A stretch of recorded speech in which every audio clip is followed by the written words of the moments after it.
देखो check the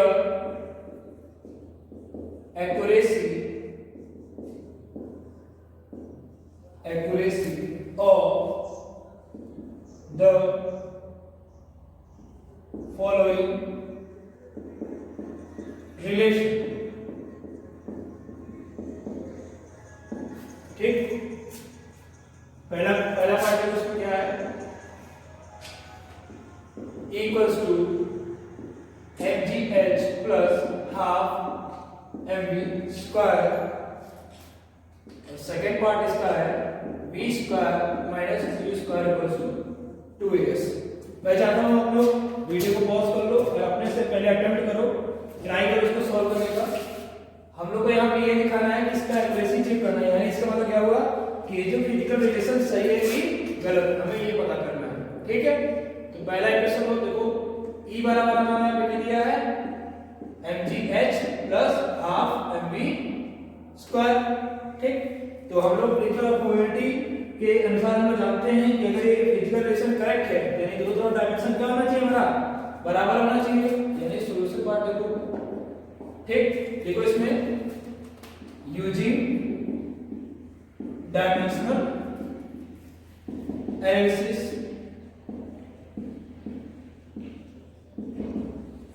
dimensional analysis से हमारा हम लोग उपयोग करते हैं। देखो लेफ्ट हैंड साइड को लो, ठीक, देखो तो यहाँ पे E हमारा क्या रिप्रेजेंट कर रहा है, E हमारा कौन सी फिजिकल क्वांटिटी को रिप्रेजेंट कर रहा है, एनर्जी को। किसको रिप्रेजेंट कर रहा है, एनर्जी को।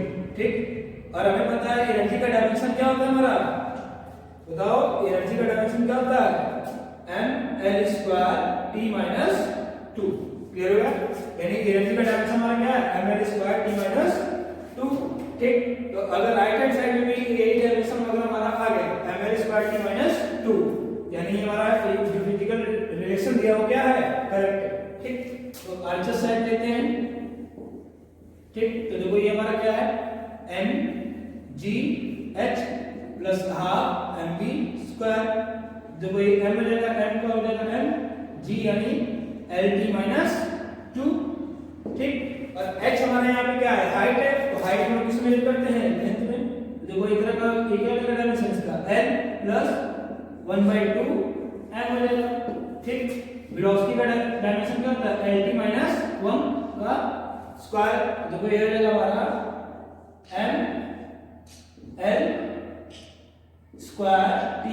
mL²T-2। देखो l into l क्या हो जाएगा, l स्क्वायर हो जाएगा ना। तो मैंने बताया था अपने सब मोमेंटी के साथ सेम टाइप के डायमेंशन में क्या कर सकते हैं, ऐड या सब्ट्रैक्ट कर सकते हैं। तो बेस से में पावर क्या हो जाएगा, ऐड हो जाएगा प्लस हाफ, ये कितना रहेगा, वही m, ये स्क्वायर के ऊपर रहेगा कितना रहेगा, l स्क्वायर हो जाएगा और t का -2। इन दोनों को हम लोग ऐड करेंगे कितना रहेगा, ये 3/2 mL²T-2। क्लियर हो गया। तो देखो यहाँ पे हमारा लेफ्ट हैंड साइड का जो डायमेंशन है वही हमारा क्या है, राइट हैंड साइड का डायमेंशन बराबर है, यानी फिजिकल रिलेशन कैसा है, करेक्ट है। क्लियर हो गया।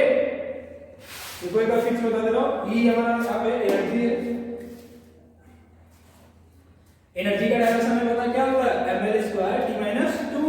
तो राइट हैंड साइड हमारा क्या दिया, mgh plus half mv square. तो ये सारा इसका डायमेंशन को अप्लाई करेंगे, ये हो जाएगा हमारा m, g का क्या होगा LT-2 into l plus half m LT-1 का स्क्वायर। तो ये कितना हो जाएगा, mL²T-2 प्लस हाफ mL²T-2। फिर इनको मैं ऐड करेंगे, तो देखो because since dimension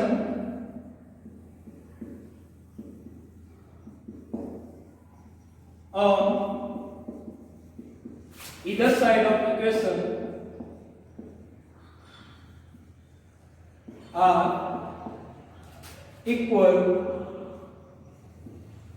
equal, hence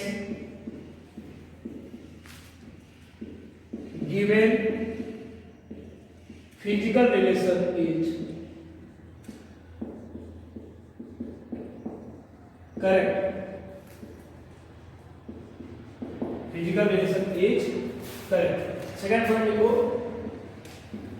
b square minus u square equals to 2a/s। Clear हो गया। देखो अब इसको भी हम लोग अप्लाई करते हैं, अप्लाई डायमेंशनल एनालिसिस। डायमेंशन का हम लोग उपयोग करेंगे, ठीक है। हम लोग को ये बताना है कि b square minus u square equals to 2as square, sorry 2as square है। तो हमें ये बताना है कि डायमेंशन इक्वेशन करेक्ट है, सॉरी फिजिकल रिलेशन करेक्ट है कि नहीं। तो देखो अपना डायमेंशन हम लोग अप्लाई करेंगे, ठीक। तो देखो v यहां पे क्या हमारा रिप्रेजेंट कर रहा है, फाइनल वेलोसिटी को, ठीक। u हमारा यहां पे क्या रिप्रेजेंट कर रहा है, इनिशियल वेलोसिटी, ठीक। a हमारा में क्या रिप्रेजेंट कर रहा है, एक्सेलरेशन, ठीक। और s यहां पे क्या रिप्रेजेंट कर रहा है, डिस्टेंस इन मीटर, ठीक। तो देखो हमको सारे फिजिकल क्वांटिटी में पता है, तो हम इनका डायमेंशन में अप्लाई कर सकते हैं। तो LHS साइड लेते हैं, LHS, ठीक। तो देखो v स्क्वायर होगा यानी LT माइनस 1 का whole square minus LT minus 1 का होल स्क्वायर, ठीक। तो वो ये कितना देगा, ये आएगा L स्क्वायर T माइनस 2, ये L स्क्वायर T माइनस 2, ठीक। और दूसरी तरफ राइट हैंड साइड लो, देखो राइट हैंड साइड हमारा क्या है, 2a इनटू पहले लिखो v square minus u square, ठीक। और दूसरी तरफ हमारा 2as, ठीक। ये एडजस्ट हो गया। देखो यहां पे हमारा ये दिया है कि देखो 2as है, तो 2 इनटू एक्सेलरेशन का डायमेंशन कितना होता है, LT minus 2 s square, LT minus 2 into s का स्क्वायर यानी l का स्क्वायर। देखो ये कितना चला जाएगा, ये चला जाएगा l स्क्वायर इनटू l कितना जाएगा, l क्यूब और t माइनस 2। देखो यहाँ पे देख सकते हो कि इन दोनों का डायमेंशन क्या है, इक्वल नहीं, क्योंकि देखो यहाँ पे 3 आ गया, बाकी कैंसिल हो जाएगा, ठीक। देखो यहाँ पे l की पावर 3, यहाँ पे l की पावर स्क्वायर, ये कट भी जाएगा, तभी क्या डायमेंशन इक्वल नहीं है, यानी कि dimension of LHS is not equals to dimension of RHS। ये डिफिकल्टेशन क्या है, incorrect, this is in clear हो गए। यानी देखो यहाँ पे b हमारा क्या था, फाइनल वेलोसिटी था, u हमारा क्या था, इनिशियल वेलोसिटी था, a हमारा यहाँ पे क्या है, एक्सेलरेशन, s हमारा यहाँ पे क्या है, डिस्टेंस है, ठीक। तो हम क्या किए हैं कि बस सारा हम लोग डायमेंशन को अप्लाई कर दिए, ठीक। फिर देखिए हम लोग कि दोनों का डायमेंशन क्या है, इनकरेक्ट आ रहा है, तो यानी हमारा ये क्या है, फिजिकल रिलेशन कैसा है, इनकरेक्ट। देख लो इसको,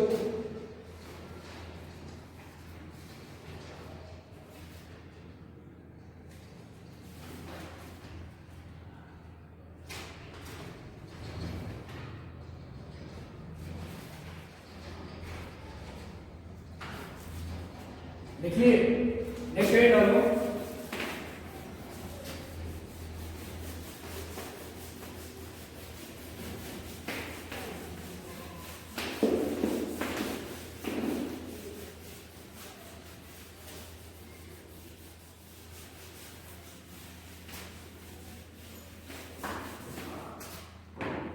derivation of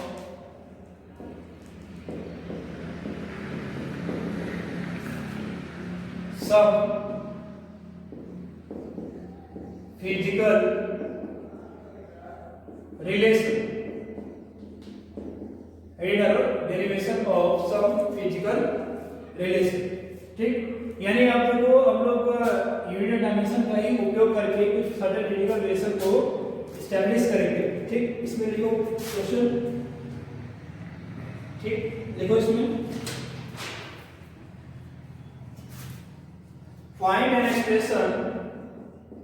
find an expression for the time period t of a simple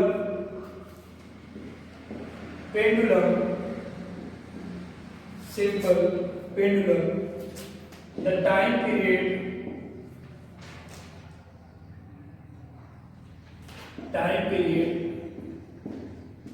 t may possibly depend upon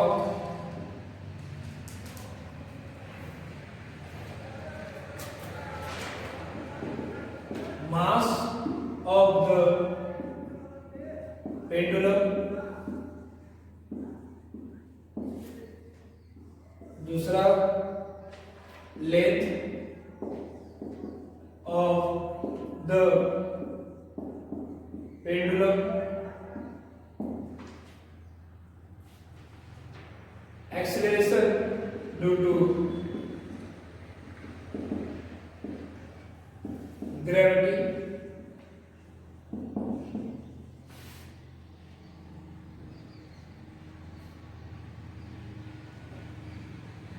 G at the place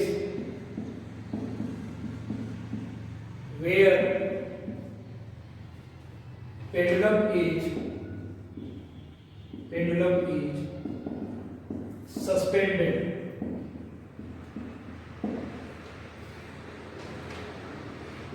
चौथा लिखो एंगल ऑफ स्विंग यानी थीटा।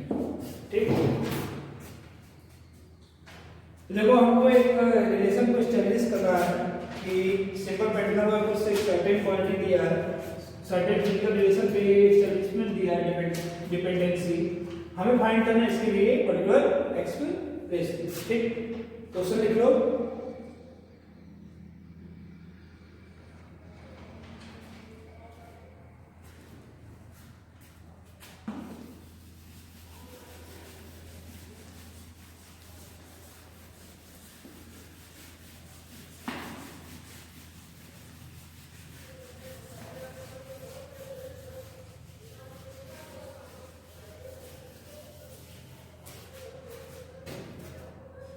देखो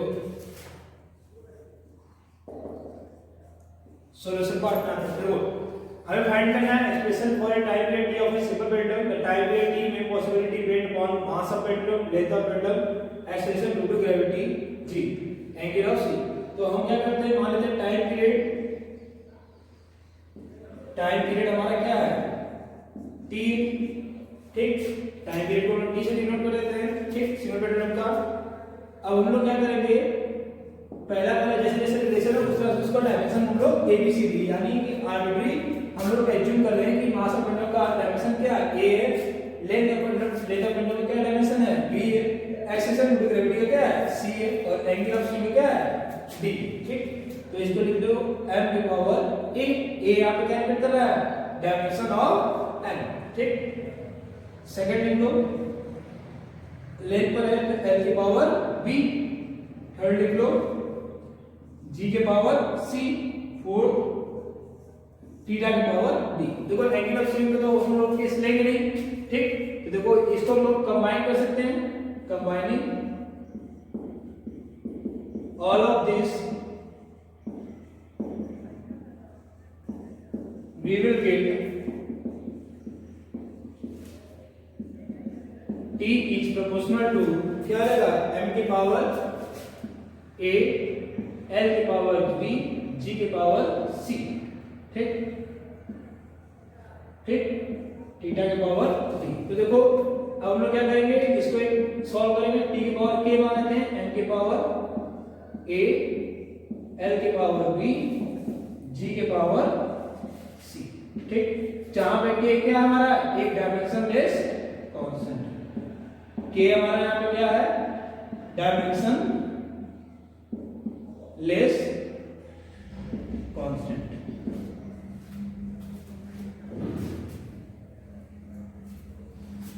तो देखो k यहां पर हमारा डायमेंशन लेस कांस्टेंट है। ठीक, तो हम क्या बात करेंगे, जितना भी इसका सब डायमेंशन को इसको लिखेंगे तो d k के पावर m के पावर a, l के पावर b, g का डायमेंशन क्या होता है, lt माइनस 1। तो देखो ये lt माइनस 2 होता है, एक्सेलरेशन ड्यू टू ग्रेविटी का डायमेंशन क्या होता है, lt माइनस 2 की वेलोसिटी अपॉन टाइम होता है ना, ये वेलोसिटी का lt माइनस 1 जो t डिवाइड अगर ऊपर जाएगा तो क्या माइनस हो जाएगा, ये c आ जाएगा। ठीक, तो t इक्वल्स टू हमारा क्या चला जाएगा, k इनटू m के पावर a इनटू l के पावर b, ये l के पावर c, t के पावर माइनस 2c। क्लियर हो गया। अब क्या करेंगे, इसको हम लोग अप्लाई करेंगे, t equals to k into m के पावर a इनटू l के पावर b प्लस c। ठीक, देखो ये ऐड हो जाएगा, t माइनस 2c। अब देखो हम डायमेंशन दोनों साइड के इक्वेशन को इक्वेट करेंगे। देखो इसका इधर t का डायमेंशन कितना है 1, तो 1 इक्वल टू कितना चला जाएगा -2c, यानी c इक्वल टू क्या चला जाएगा -1/2। क्लियर हो गया? देखो यहाँ पे t का डायमेंशन t हमारे टाइम का डायमेंशन कितना -2c, इधर इसका डायमेंशन कितना 1, तो -2c इक्वल टू कितना चला जाएगा 1। तो देखो c का वैल्यू -1/2 और b + c कितना होता है 0, यानी b -1/2 इक्वल टू कितना चला जाएगा 0, यानी b का वैल्यू कितना चला जाएगा 1/2। क्लियर हो गया? और a का वैल्यू हमें कितना मिलेगा 0, a का वैल्यू हमें कितना मिलेगा 0, जब इधर कोई मास का डायमेंशन है नहीं है। तो अब क्या काम करेंगे, हमें वैल्यू क्या क्या मिल गया, a का वैल्यू मिल गया 0, b का वैल्यू मिल गया 1/2 और c का वैल्यू क्या मिल गया 1/2। ठीक, अब क्या करेंगे, putting all of this value in equation first, ठीक, in equation first। अब इक्वेशन फर्स्ट में इसका वैल्यू रखेंगे तो देखो ये कितना आ जाएगा t equals to k into m के पावर 0। a का वैल्यू कितना निकला है 0 निकला है, l की पावर कितना है 1/2, l की पावर 1/2 और देखो g के पावर कितना है -1/2। देखो ये कितना चला जाएगा t इक्वल्स टू जाएगा k, ठीक, और ये रहेगा, इसको हम लोग ये लिख सकते हैं देखो l/g का रूट लिख सकते हैं ना। देखो ये -1/2 है तो नीचे आएगा क्या आएगा प्लस में जाएगा। तो देखो और बाय साइंटिफिकली ये प्रूव हुआ है कि जो k का वैल्यू है वो आता है 2 पाई। कितना आता है 2 पाई, यानी इसका रिलेशन क्या आएगा t equals to 2 pi root l/g, यानी यही हमारा क्या है टाइम पीरियड का equation, time period equation of simple pendulum.